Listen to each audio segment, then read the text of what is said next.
Voici l'arrière-plan qui explique une partie de cela. Mon père a fréquenté Anna par intermittence depuis que je suis adolescent. Pendant leur seule période prolongée d'écart, presque 2 ans, elle a eu une fille et était enceinte d'une autre fille. Ils se sont remis ensemble pendant que Anna était encore enceinte et ont repris leur relation en dents de scie. Pour la plupart, ils vivaient ensemble. La seule exception était la période où ils étaient séparés pendant presque 2 ans. C'était difficile d'y vivre quand ils n'étaient pas ensemble. Ils ramenaient d'autres personnes, avaient généralement une relation toxique et avaient une mauvaise relation.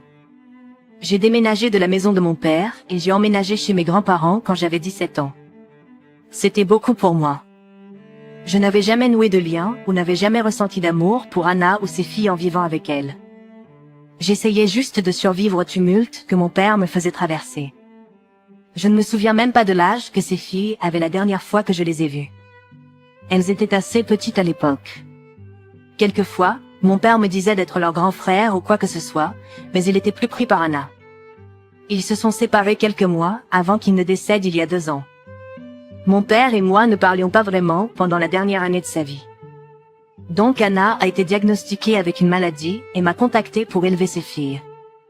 Elle n'a pas de famille, ne connaît pas les pères biologiques des filles, n'est pas en contact avec sa famille et n'a pas d'amis. Elle était profondément impliquée dans la drogue et l'alcool depuis des années et ils l'ont reniée à cause de cela et n'était pas intéressée à avoir de ses nouvelles et n'avait plus d'amis. Mes grands-parents ont dit non parce qu'ils n'avaient rien à faire avec les filles et ne les avaient pas considérées comme leurs petites filles. Pour être honnête, même avant que mon père ne meure, j'étais la seule personne avec qui ils avaient une relation dans sa maison. Ils ne voyaient plus mon père à cause de ce qu'il était. Ensuite, c'était mon tour. Elle m'a retrouvée sur les réseaux sociaux et m'a dit qu'elle devait me parler de quelque chose d'important. Elle m'a expliqué qu'elle était malade et je le voyais dans la façon dont elle marchait et parlait. Elle savait que les filles étaient trop jeunes pour survivre quand elle allait empirer et elle voulait mieux pour elle. Elle a dit qu'après des années d'être leur frère et de vivre avec eux, elle voulait que je prenne ses filles et les élève et les laisse la voir. Mais une fois qu'elle sera partie, d'être la famille qu'elles n'ont pas autrement. J'ai été choquée et même un peu en colère, pour être honnête, parce qu'Anna demandait quelque chose de gros pour moi, pour des gens qui étaient essentiellement des étrangers. Nous nations jamais en famille, mais elle a agi comme si nous l'avions été à un moment donné. Elle a vu ma réaction et a dit que mon père aurait voulu que je fasse cela, et que je pense à la façon dont j'ai perdu ma mère et mon père et que je devrais considérer ses filles. Cela m'a tellement énervée. Je lui ai dit que je ne voulais pas ses enfants et je suis partie. Elle m'a demandé comment je pouvais faire ça à ses filles et m'a appelé un idiot. Elle m'a dit que quand elles allaient rebondir dans les familles d'accueil, ce serait de ma faute. Est-ce que je suis l'idiot? Pas l'idiot. Je compatis pour ces pauvres filles, mais cela ne fait pas d'elles ta responsabilité. Elle a creusé ce trou et s'est aliénée de sa propre famille, pas toi. Pas toi. Si cette situation est une critique de qui que ce soit, c'est la société en général, et non vous. Elle n'a pas tort de demander, mais elle est complètement hors limite, en vous culpabilisant au sujet de votre père et en vous traitant de nom. Le moment où quelqu'un commence à vous traiter de nom et à vous faire honte, c'est le moment où je pars. Ce n'est pas acceptable. Cela ne vous fait pas penser, oh, je me trompe tellement. Laissez-moi faire ce que vous voulez. Je ne comprends tout simplement pas. Cela ne fonctionne que comme une tactique de culpabilité et de manipulation. Désolé que cela vous arrive, OP. Les filles ne sont pas de la famille. Par conséquent, Anna doit donc trouver d'autres arrangements. Je ne suis vraiment pas d'accord. Une femme couche avec plusieurs hommes et se retrouve avec plusieurs enfants dont elle ne connaît pas les pères. L'Asie arrive. Une femme tombe malade et meurt. Pourtant, le comportement irresponsable de cette femme est somme notre faute, la société? Mon Dieu, elle a complètement tort de demander. Elle n'a jamais été de la famille pour OP et veut maintenant quelque chose de lui parce qu'elle a brûlé tous les ponts. C'est terrible pour ces 2 filles, mais contacter quelqu'un parce que vous avez contribué à leur enfance dysfonctionnelle, parce que vous voulez quelque chose d'elle est un mouvement absolument stupide. Une suggestion pour la mère est de contacter une agence d'adoption et de lancer ce processus si elle veut garder ses filles hors de la garde à vue. Espérons qu'elle pourra rencontrer des parents potentiels et être autorisée à déterminer qui élèvera ses filles. Elle pourra alors se reposer plus facilement en sachant que ses filles sont dans un bon foyer. Ma famille est vietnamienne et nos parents étaient typiquement vietnamiens. Ils ont immigré aux États-Unis et tout le temps où nous grandissions, ils insistaient sur l'importance de l'éducation. Ils nous ont poussés dur, et les activités extrascolaires qui n'augmentaient pas nos chances de nous inscrire à l'université n'étaient pas autorisées. Je détestais voir mes amis rejoindre l'équipe de cheerleading alors que je devais être dans la fanfare. Mes amis pouvaient aller à des bals scolaires alors que je devais aller à des séances de tutorat. Je leur en voulais pendant de nombreuses années et se le suis dit. La réponse a toujours été la même. Détestez-nous autant que vous voulez maintenant, mais remerciez-nous plus tard. Je suis maintenant chirurgien, et tous mes frères et sœurs ont des carrières bien rémunérées. Le frère ou sœur qui gagne le moins gagne presque 160 000 $ par an en tant que pharmacien supérieur dans un hôpital. Nous vivons tu trace bien et sommes trace hero de nos vies. Maintenant que je suis mère, je peux admettre que mes parents avaient raison. Ma sœur, avocate, est mariée à Bill. Il n'est pas asiatique et travaille comme chef dans un restaurant, contrairement aux films ou aux émissions de cuisine. Il ne gagne qu'environ 50 000 $ par an, tandis que sa femme gagne environ 500 000 $ par an. En tant que partenaire de son entreprise, pendant les vacances de Noël, nous étions rassemblés chez mes parents et j'ai été interrogé par ma nièce, la fille de mon frère, sur ma carrière. Pendant notre conversation, elle a dit qu'elle voulait être enseignante et non médecin. Elle m'a dit qu'elle se sentait sous pression pour trop étudier et ne pouvait pas profiter de la vie comme ses amis. J'ai souligné que je pensais exactement la même chose et que l'enseignement ne lui donnerait pas la vie à laquelle elle est habituée. J'ai dit, si tu es médecin, tu peux toujours enseigner à côté. Je lui ai parlé d'un collègue qui est également médecin et qui fait du bénévolat pour enseigner dans son ancien lycée. Tu devrais suivre ton rêve d'enseigner parce que l'argent ne fait pas le bonheur. Je lui ai dit, à moins que tu ne veuilles vivre au crochet de quelqu'un, tu dois gagner ta propre argent. Mon beau-frère a eu les sentiments blessés et est allé se plaindre auprès de ma sœur. Elle m'a dit que j'avais tort de lui dire ça et que je devrais m'excuser. Je refuse de le faire car je n'ai fait que dire la vérité, mais maintenant il refuse de venir chez moi pour le nouvel an vietnamien. Waouh, tu es vraiment un idiot. Bill a entendu sa nièce recevoir des conseils très à sens unique. Il a donné son avis, ce qui est tout aussi valable que le vôtre pour votre nièce et qui est tout aussi précieux que le vôtre pour elle. Ce n'est pas de la curiosité, c'est veiller sur sa nièce, exactement la même chose que vous faisiez. Votre attaque ad hominem était complètement déplacée et c'est triste que malgré toute votre éducation, vous n'ayez pas encore appris que l'argent ne fait pas le bonheur. Si c'était le cas, il n'y aurait pas tant de gens riches malheureux. Je suis heureuse que vous soyez satisfait de votre vie, vraiment, mais en tant que femme célibataire travaillant pour une association à salaire associatif, je vous assure qu'il existe de nombreuses façons différentes d'atteindre une bonne vie. Attendez, si l'épouse gagne plus d'argent, alors elle est une sugar mama. Mais si le mari gagne plus d'argent, alors il est le mari. Si les deux travaillent et que l'un gagne plus, alors cela les rend partenaires, et non des sugar mama et des papas. S'agissant de lui qui dit qu'il est heureux, il est peut-être heureux avec sa carrière, même si cela ne rapportait pas autant d'argent que d'autres. Il est tout à fait possible qu'il ait également épousé quelqu'un qui gagne 75 000 $ par an et soit heureux et vive une vie assez décente. Pas un idiot, la vérité est incontestable. Il a utilisé son propre exemple de bonheur, alors que son bonheur reposait sur le dur labeur de sa femme. Bien sûr, l'argent n'est pas tout, mais s'il n'était pas marié à sa femme, sa vie serait très différente de ce qu'elle est maintenant. Je n'aime pas quand les parents forcent les enfants à faire des carrières. Ta nièce n'est pas toi, et le monde dans lequel elle grandit est très différent. Ta capacité à gérer les attentes de tes parents est différente de la sienne. S'il te plaît, soutiens ta nièce dans le cheminement de carrière qu'elle choisit, qu'il s'agisse de l'enseignement ou de la médecine. Il y a de la valeur dans de grands enseignants et de grands médecins. La société a besoin des deux. Moi, 29 ans, mâle, j'ai une sœur, 32 ans, et elle a 3 enfants, une fille préadolescente, un garçon préadolescent et une fille préscolaire. Je m'occupe souvent d'eux pour elle. Je le fais depuis la naissance du deuxième, car cela devenait trop pour elle de s'en occuper.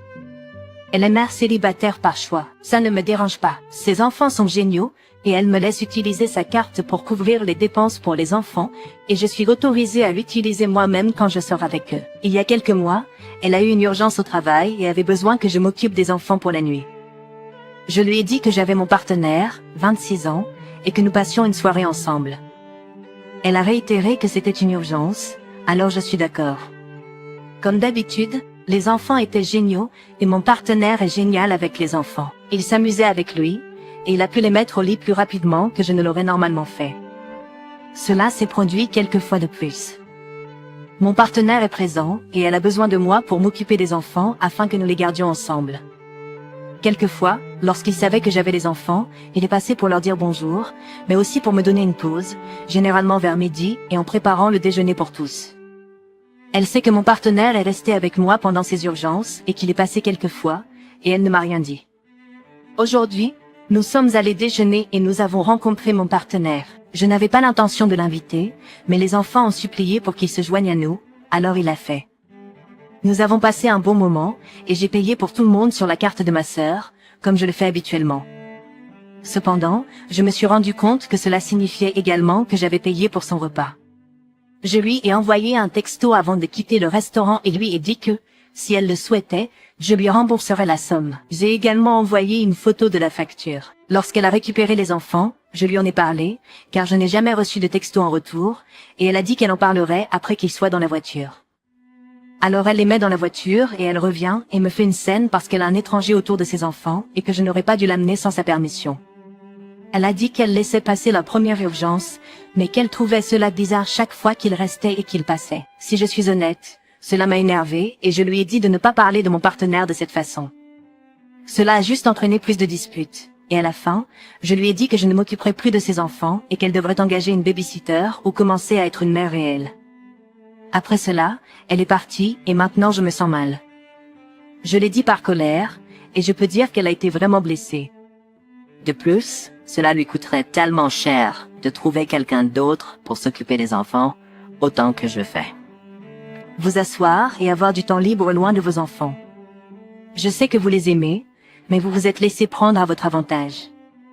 Elle a choisi d'avoir des enfants qu'elle ne peut pas élever, alors elle doit en assumer les conséquences. Bravo. Oui, elle a perdu son droit d'être en colère contre lui après avoir choisi de ne pas vous parler de ses préoccupations la première fois. Je suppose que c'est un pont brûlé de son côté maintenant, parce que ce sera beaucoup plus cher pour elle de trouver une babysitter pour 3 enfants, surtout en cas d'urgence de dernière minute, que de simplement couvrir vos frais alimentaires et accessoires lorsqu'ils étaient avec vous.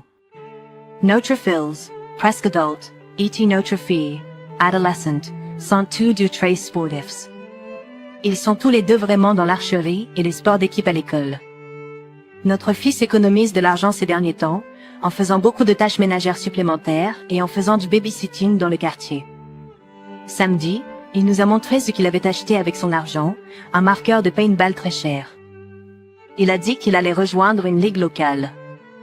Notre fille a trouvé cela génial. Elle voulait l'essayer, mais il a dit qu'elle ne pouvait tirer qu'avec sa surveillance stricte parce qu'il avait coûté si cher et seulement après l'avoir fait fonctionner pendant un moment. Elle a été déçue mais elle a accepté. Je lui ai dit qu'elle pourrait peut-être en avoir un pour son anniversaire et elle était ravie par cette idée.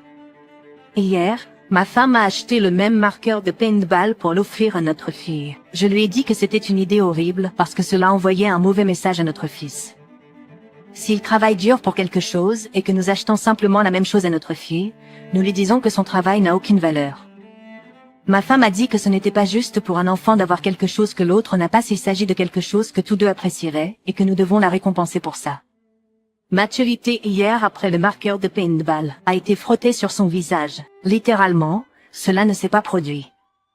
Nous avons débattu de tout et de rien, mais j'ai ramené le marqueur de paintball au magasin avant l'arrivée des enfants. Ma femme est furieuse contre moi. Elle a dit que j'étais un mauvais père. Je pense que donner ce marqueur de paintball à notre fille enverrait un mauvais message aux 2 enfants, et je m'y tiens. Mais ma femme a dit que je n'avais pas le droit de la contredire de cette façon, et que j'étais un gros idiot. Je reconnais que cette partie était pourrie, mais suis-je vraiment un idiot ou un idiot? Personnellement, pas l'idiot, mais c'est parce que cette situation s'est produite pour moi quand j'étais enfant et m'a rendu en colère pendant des années. J'ai travaillé pendant tout un été pour quelque chose que je voulais et dès que je l'ai eu, ma mère est allée l'acheter pour mes sœurs. Ils m'ont appris que je valais moins qu'eux parce que nous n'avions jamais d'argent pour ce que je voulais, mais toujours pour ce qu'elles voulaient. Oh, je me souviens de ça. Je me souviens avoir économisé pendant des mois, avoir mis ensemble mon argent de anniversaire et Noël pour économiser pour une Game Boy Color. Je l'ai finalement eu, et non seulement mes parents m'ont obligé à partager le temps équitablement avec mon petit frère, même le premier jour, mais ils lui ont ensuite acheté le sien, plus des jeux. 1 mois plus tard. La rancune a duré pendant des années. Tu as raison, OP, et elle a tort. Elle est dans le mode protecteur, agissant sur une compassion pure. C'est parfaitement bon avec les tout-petits et favorise la sécurité, mais cela ne favorise pas la croissance. Elle doit lâcher prise et laisser leurs enfants être raisonnablement blessés afin qu'ils aient de la place pour se développer. Moi, je viens d'arriver, c'est le même sentiment. Elle ne veut pas que sa fille se sente mal par rapport à elle, mais c'est littéralement le moteur de la motivation. Et c'est une colline sur laquelle mourir. Ah, mais elle l'a quand même gagné en étant si mature, non? Il s'agit d'un favoritisme flagrant de la part de votre femme. Ce n'est pas juste que votre fils ait travaillé dur pour obtenir quelque chose et que votre fille soit récompensée parce que votre femme lui en veut à son propre fils. Le fait qu'elle ne semblait pas du tout fière de son fils pour sa dédicace ou ses efforts, mais qu'elle le vilipende au lieu de cela pour l'avoir froissé au visage de sa fille, n'est pas correct. Elle est une mauvaise mère dans cette situation. Si c'est un comportement courant pour elle, je vous conseillerais vivement de vous rendre dans un conseil familial. Donc, mon mari et moi attendons une petite fille dans un mois, et nous sommes tous les deux ravis. Cependant, nous avons eu des problèmes lorsque nous avons parlé de ce qu'il fallait nommer notre enfant. Nous avons eu beaucoup de mal à trouver de bons noms que nous aimions tous les deux, alors nous avons demandé de l'aide à ma famille et à mes beaux-parents. J'ai cependant essayé d'exclure ma belle-mère, dont le nom est Linda. Je voulais l'exclure parce qu'elle est extrêmement catholique, elle a donc des croyances et des opinions très extrêmes. Elle a harcelé un ami à moi, et l'ami n'a pas quitté sa maison pendant des jours après. Elle a une assez longue histoire de nous imposer ses croyances. J'ai parlé à ma famille, et puis le nom parfait est venu, Jaden. J'ai également reçu un texto de mon mari, disant qu'il rêvassait au travail quand il a trouvé le nom parfait. J'étais heureuse que nous ayons tous les deux trouvé des noms potentiels, et j'espérais que nous serions d'accord sur l'un d'entre eux. Nous nous sommes assis sur le canapé, et je lui ai dit que je pensais nommer le bébé Jaden. Il a immédiatement rejeté l'idée. Je lui ai donc demandé quel nom il voulait pour le bébé. Il m'a dit qu'il voulait appeler le bébé Linda, d'après sa mère. J'étais en colère intérieurement. J'ai essayé de lui rappeler ce qu'elle avait fait à mon ami et à d'autres membres de sa famille. Il a répondu, c'est une chrétienne. C'est juste une partie de sa religion. On ne peut pas la blâmer pour sa croyance en Dieu. Je n'ai tout simplement pas pu l'accepter. Je suis actuellement en train de manger de la soupe réchauffée dans la chambre à l'étage, car j'ai besoin de temps pour digérer cela. Cependant, je me sens stupide de m'être mis en colère à cause de ses croyances religieuses. Suis-je donc l'idiot? Pas l'idiot. Tu ne la blâmes pas pour sa croyance. Tu la blâmes pour la façon dont elle traite les autres qui ne croient pas. Ne cède pas. Ne nomme pas ton bébé d'après une personne intolérante. Les deux parents doivent être d'accord sur un nom. C'est juste si lui ne veut pas Jaden. Moi aussi, si vous ne voulez pas Linda. Donc, les deux sont rayés de la liste. Maintenant, vous devez trouver un nom que vous aimez tous les deux. Il suffit de le diviser. Laden, Opie.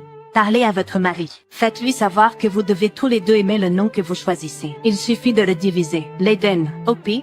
Parlez à votre mari. Faites-lui savoir que vous devez tous les deux aimer le nom. Donc, Linda est hors de la table. Vous ne l'appellerez jamais votre enfant. Et arrêtez d'impliquer la famille dans le choix du nom de cet enfant. Envoyez-leur un message et dites-leur que vous et votre partenaire avez décidé de choisir un nom sans eux. Vous ne l'annoncerez qu'après la naissance du bébé. Ne laissez pas de drame entrer dans votre vie. Vous ne l'annoncerez qu'après la naissance du bébé. Ne laissez pas de drame entrer dans votre propre vie.